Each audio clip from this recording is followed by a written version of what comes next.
Hey there. Alright, I've got some intelligent signals to send, and I don't know really how to do it, and I don't know if there's any intelligence on the other end to receive my signals, but here goes. First off, I want to tell you about the most rebellious and active race on the continent, who I uphold the heritage of, and that is the people of Vermont, the original rebels and revolutionaries against the British and the enemies of the British and the New Yorkers. New York is our historical enemy, even before the British and after the British. New York is always the enemy. The enemy is New York and everything they represent, which is empire, which the British also represent. So let me get to the point here. So the main signal, I don't even know. I'm trying to compose something and I don't even know what I'm trying to say. The main signal I'm trying to say is that there's only one debt here. One singular debt to one singular person. And otherwise, it's completely debt-free here. So there's one woman who we owe a debt to, who was one of the founding individuals responsible for Allodium being in existence. You could call her the mother of all, Allodium all. And there's a whole backstory there, but the signal that I just intend to say is that her debt is ready to be paid in full, should she choose to come receive payment. So another signal, or just a plot update, is that we have entered into the Supreme Court. The truth of the independence of the jurisdiction of Allodium and it as a sovereign state and its historical founding events have been entered into the record of the Vermont Supreme Court. A petition was included for them to recognize the sovereign state of Allodium, but I have no expectation that they will. I simply provide them with the truth and allow those who malign themselves with the truth to break themselves upon the truth, as I stand in alignment with the truth and then speak it freely. I guess those are the 3 points. Debt can be repaid in full, into the Supreme Court, and the other one being Vermont is the race of the most active and rebellious people on the continent, as so claimed and labeled and acknowledged by our enemies. Burgoyne, specifically, of the British, people. So, give you a little more, I'll tie this all up a little bit. So, Vermont was founded by the mob, the original mob. The original revolutionaries, the original rebels, the original mob. They were just a group of people that were rejecting the unlawful behavior, the legal but unlawful behavior of the New York governor trying to extort the lawful settlers of Vermont. And a mob was formed, or just a group of people a militia, or a group of people working for their own common interests to prevent the New Yorkers from their unlawful activities. And the New Yorkers decided to call them the Bennington Mob. And it was this Bennington Mob that became the Green Mountain Boys. And it is them who, led by Ethan Allen. Funny, I've been spending all my time studying history. I've read probably a half dozen books since the last video, maybe, all about the revolutionary history, the pre-revolutionary history, and Vermont's founding history and whatnot. And it's funny, the parallels between Ethan Allen and Benedict Arnold, and that they're both remembered so greatly, but they were both also traitors. They're both traitors, but Ethan Allen's a much better traitor than Benedict Arnold. And ultimately, the charge of being a traitor is that he was trying to get the independent state of Vermont to become a state of the British Crown. But he was also influential in Vermont being an independent republic, and so it's kind of mixed up in there. So he's got a lot of good marks, but he was also a traitor to the independence of Vermont ultimately, because he was preferring to go with the Brits at one point. At one point in 1781, December 31st of 1781, there was Vermont was essentially in a state of war with the other 13 colonies. So Vermont had been at war with New York before the Revolution, and then during the Revolution it was kind of aligned with the colonies.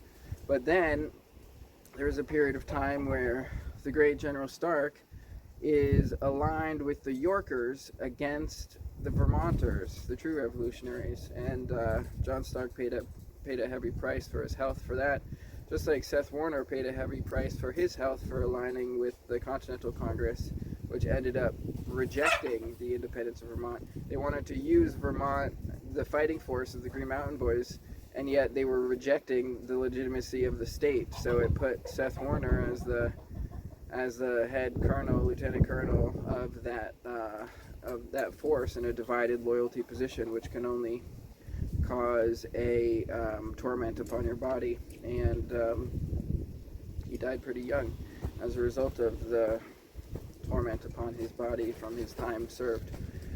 But he didn't complain about it. He's a great man, Seth Warner, and he wasn't a traitor. He was just a bit confused at times, as was John Stark for a time. There was a time when he knew his loyalties lied with the people, but then he aligned with the Congress over his neighbors and the people. So anyways, and said December 31st, New Year's Day, or the New Year's Eve of 1781, there's a standoff between the Continental Army ultimately under Stark, and the New York militia, trying to impose their will upon the independent country, the independent Republic of Vermont.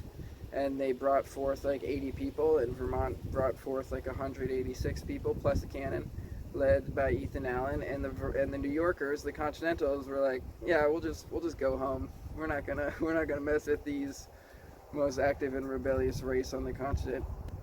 And they never acknowledged Vermont as an independent state. They ended up letting Vermont into the Union because they were afraid of Vermont kind of aligning with the Brits and being independent, but they weren't going to ever recognize Vermont unless it was in their own interests. So there's a lot of parallels here in Allodium, because Allodium is following the precedent of Vermont being an independent country by the determination of the people. That's the facts have been submitted to the Supreme Court of Vermont.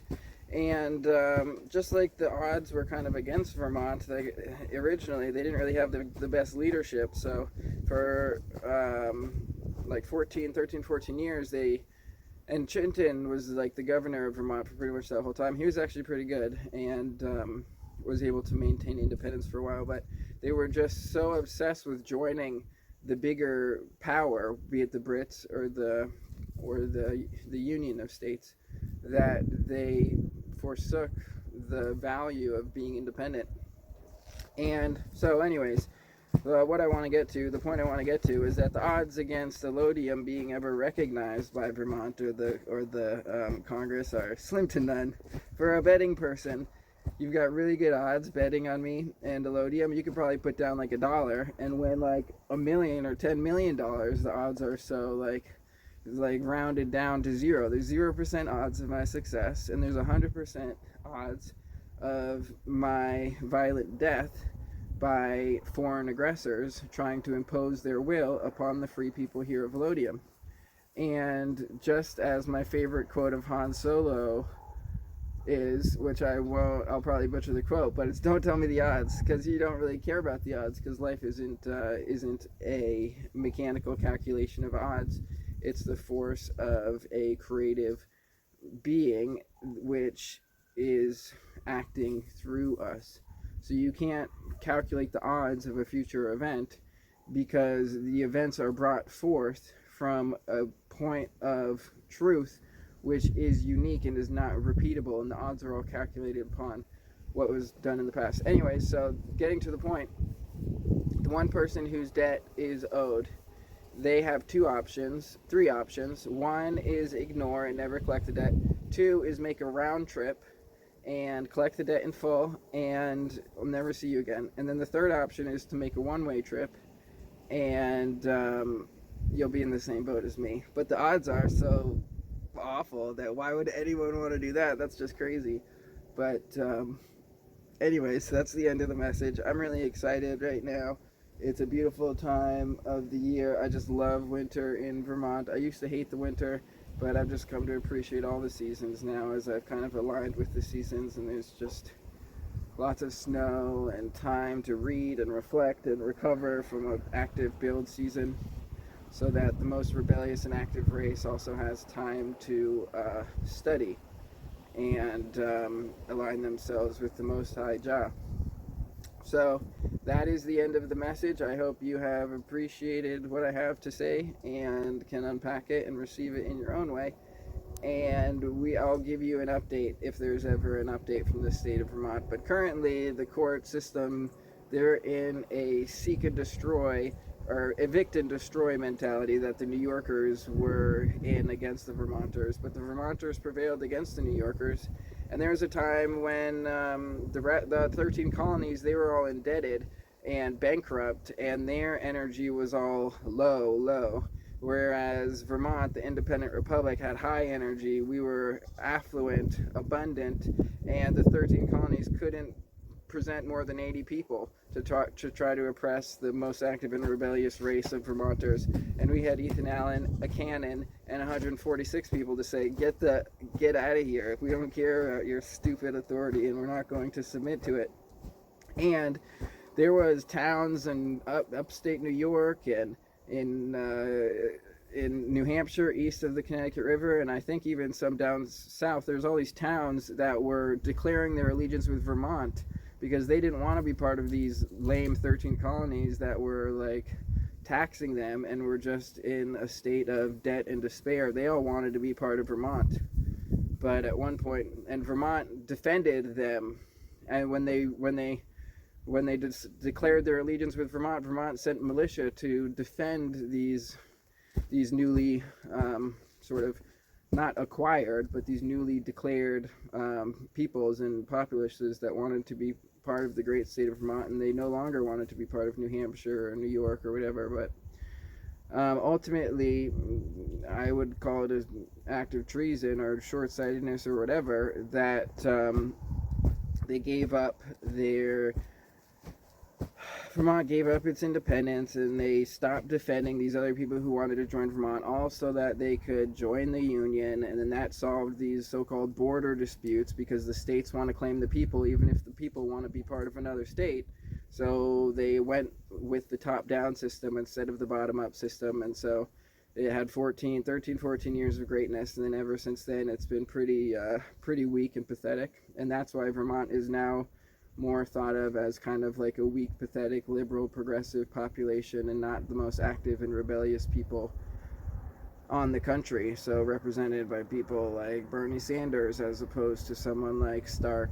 And even Stark was, like I said, he's not infallible either, but he's, even though he was the leader of those 80 people, he wasn't there in person, but he was the commander of the Northern Army when those 80 people from New York were trying to deny and subjugate the people of Vermont. But he's still a great, excellent general that's worthy of respect and honor, as is Ethan Allen and Seth Warner and other great people, and Thomas Jenton too, and lots of other people. But that will conclude. I think that's everything I have to say, so thanks for listening. All right.